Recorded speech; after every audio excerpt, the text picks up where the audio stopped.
Why should you trust God with life's unanswered questions? Hi, Alex McFarland here. I want to talk to you if you've ever wrestled with something that you just didn't feel like you got an answer for. And it relates to just this week, I was sharing the gospel with an 81-year-old man, and his wife had died, and she was a believer, but this man is not a Christian believer, and I was trying to talk to him and urge him to accept Christ.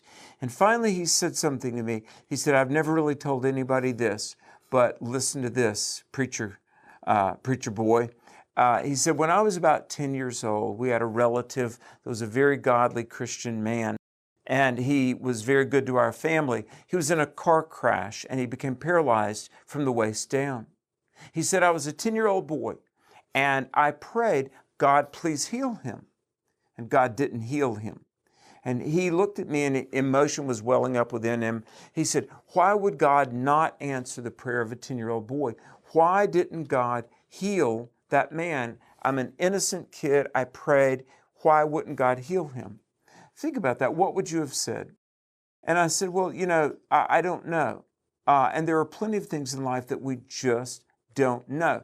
But I said, look, God doesn't sin.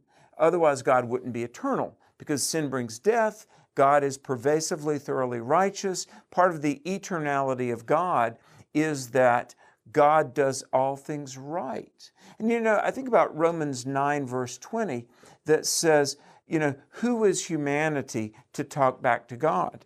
Who is man to answer against God? Shall the clay say to the potter, just what do you think you're making? And the man said to me, he said, well, I get it. In your mind, God is always going to be exonerated. And I said, yes, in the courtroom of my heart, God will always be exonerated. Because look, we don't know all of life's whys or answers, but we know God is good. He must be. Otherwise, He wouldn't be God. And there are just some things this side of eternity that God has reserved for Himself. I think it's really amazing what God has disclosed, but there are some things that we only get kind of on a need-to-know basis. And I realize it takes time and trust and maturity to arrive at this, but I want to challenge you, because maybe life is great. You've got the world by the tail on a downhill swing, as the old-timers used to say. But look, make a decision now that God will always be exonerated in the courtroom of your heart. Now, how do we do that? We've got to remember the attributes of God. God is good. God is wise. God is righteous. He has your best interests at heart. He really does.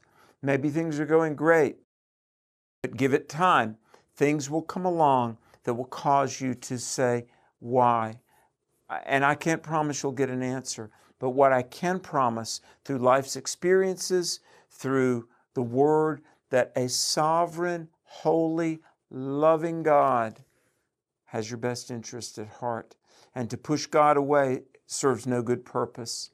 Hey, pray for the man I'm trying to lead to Christ, that he'll let go of that pain and open up to the God who gave His Son for his salvation.